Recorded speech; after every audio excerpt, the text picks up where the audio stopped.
प्यारे सज्जनों, संत महापुरुष हमेशा ही अपने सत्संग में केवल उस परम पिता परमात्मा की प्राप्ति का रास्ता बताते हैं। वहाँ पर केवल नाम की युक्ति के बारे में समझाते हैं।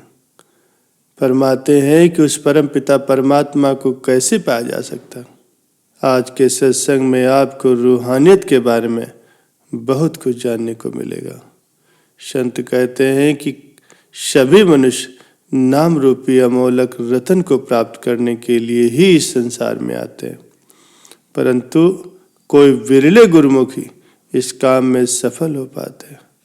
जो नाम प्राप्त नहीं कर पाते उन्हें दोबारा जन्म लेना पड़ता है और माता के गर्भ में 9 माह तक उल्टे लटक करके घोर प्रायश्चित करना पड़ता है। उस समय आत्मा का ध्यान निरंतर ही तीसरे तिल पर लगा रहता है और यही ध्यान उसकी रक्षा करता। वो इस नरक से छुटकारा पाने के लिए प्रभु के चरणों में लगातार प्रार्थना करता है कि अब जन्म मिलने पर वो प्रभु को एकदम से याद रखेगा, उसकी भक्ति करेगा। लेकिन जन्म के बाद परमात्मा को भूल जाता। जब जीव का जन्म होता है तो सारे परिवार में प्रसन्नता की लहर दौड़ जाती और सब उससे प्यार करते हैं। उसे चारों ओर सुंदर सुंदर दृश्य दिखाए जाते हैं, नए नए पदार्थ दिखाए जाते हैं, जिन्हें देखकर वो माता के गर्भ में की गई प्रार्थना को, अपनी प्रतिज्ञा को भूल जाता है। इस प्रकार से वो परमात्मा को भी पूरी तरह से भूल जाता है। अतः अंत समय में संसार की कोई वस्तु उसका साथ नहीं देगी, फिर भी वो प्रभु को बुलाए रखता है। युवावस्था में वो धन संपत्ति विषय वासनाओं का तो पूरा दास ही बन जाता है और वो प्रभु का नाम जो उसे दुखों और कष्टों से मुक्त कराने वाला था, उसकी ओर उसका ध्यान ही नहीं जाता। वो प्रतिक्षण माया के पीछे भागता रहता है और भागते भागते थक जाता है, व्याकुल हो जाता है। इस प्रकार से वो समूलक जन्म को यूं ही गंवा देता है। वो ना तो शब्द धुन को पकड़ पाता है और ना ही अपने मन को बस में कर पाता। वह मनुष्य जन्म के इस महान उद्देश्य को समझ ही नहीं पाता। धीरे धीरे वो बूढ़ा हो जाता है और अंत में यमदूतों के हाथों पकड़ लिया जाता है और वो यमदूत उसे लेकर के कहाँ गए ये किसी को पता नहीं चलता। जिन्हें अपना बनाने का वो दिन रात यत्न करता रहा, जिन्हें वो अपना समझता रहा, उनमें से कुछ भी उसके साथ नहीं जाता। प्यारे सज्जनों, ये विचार करने की बात है।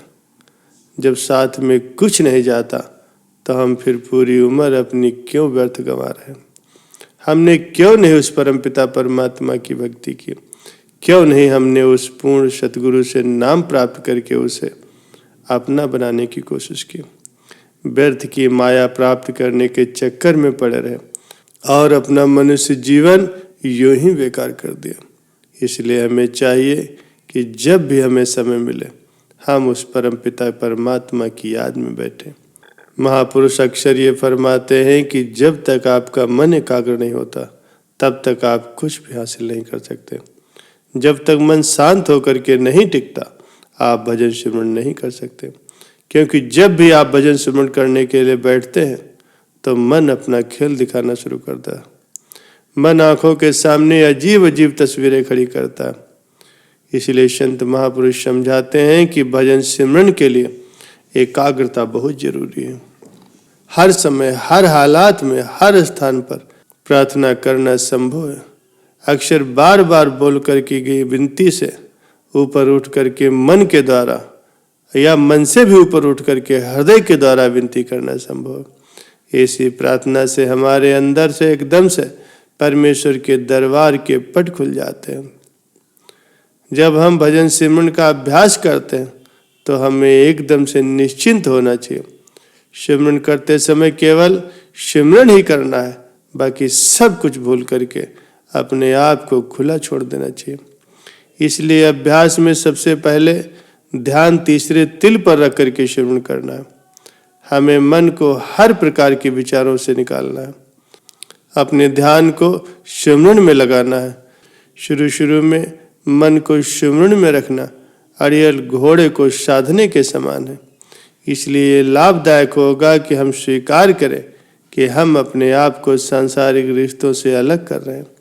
हमें अपने आप को कहना चाहिए कि अब मुझे सब विचार एक ओर रख करके मन को पूरी तरह से सिमरन में लगाना। इस प्रकार से हम अपना ध्यान एकाग्र करना जब शुरू करते हैं, ध्यान हर तरफ फैलने की बजाय एक नुक्ते पर आना शुरू हो जाता है। ये अपनी भजन में बैठने की सबसे अच्छी कला है, सबसे अच्छा तरीका है। महापुरुष आगे फरमाते हैं कि आत्मा को जबरदस्ती ऊपर चढ़ाने की कोशिश मत कीजिए। समय आने पर आपकी आत्मा अपनी राह अपने आप चली जाएगी। इसीलिए हमें सिर्फ भजन सिमरन पर ही ध्यान देना है। सद्गुरु के द्वारा बताए गए तरीके से भजन सिमरन करें और मन को एकाग्र करने की कोशिश करें। अपने ध्यान को तीसरे तिल पर टिका करके परमात्मा का ध्यान करें।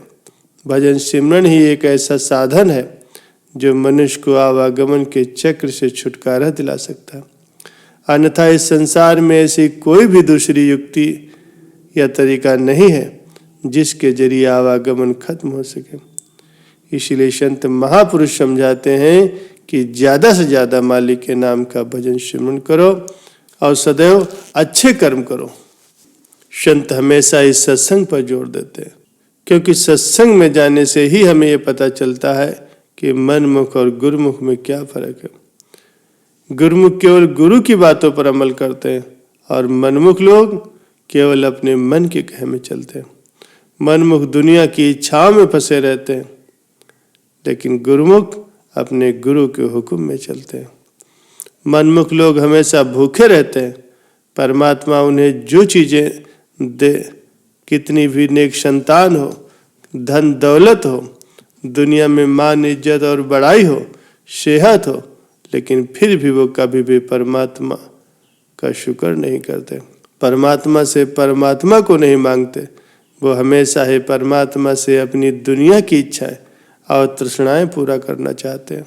वो लोग हमेशा दुनिया के पदार्थों की ओर ही भागते हैं। परम संत गुरु अमरदास जी महाराज जी फरमाते हैं कि गुरुमुख लोगों को कभी भी ऐसे भूले भटके लोगों की संगत नहीं करनी चाहिए, बल्कि उनसे तो हमेशा ही कोसों दूर रहना चाहिए। तो फिर किसकी संगत करनी चाहिए? आप फरमाते हैं कि परमात्मा संत महापुरुषों की संगत और सोबत दे, ताकि उस परम पिता परमात्मा का पता चले, उसकी तरफ हमेशा ख्याल बना रहे। महापुरुष हमेशा इस सत्संग पर जोर देते हैं, क्योंकि संतों के सत्संग में जाकर के ही ये पता चलता है कि आत्मा और परमात्मा का रिश्ता क्या है। आत्मा और परमात्मा के दरमियान रुकावट किस चीज़ की है और वो रुकावट हमारे अंदर से किस तरह दूर हो सकती है। संत महापुरुष सत्संग उसको नहीं कहते जहाँ एक दूसरे की निंदा होती हो, जहाँ पर पुराने राजा महाराजाओं की कहानियाँ सुनाई जाती हों। संतों महापुरुषों के सत्संग में कभी भी किसी की निंदा नहीं होती। वहाँ पर तो केवल मालिक से मिलने का शौक और ध्यान पैदा किया जाता है और हमें मालिक से मिलने का रास्ता, तरीका और साधन बताया जाता है। प्यारे सज्जनों, इसलिए हमें भी प्रतिदिन बिना नागा के सत्संग श्रवण करना है, गुरु की बताई गई बातों पर अमल करना है, भजन सिमरन करना है, ताकि मनुष्य जन्म का सच्चा लाभ प्राप्त कर सके और इस आवागमन के चक्कर से हमेशा के लिए छुटकारा प्राप्त हो जाए।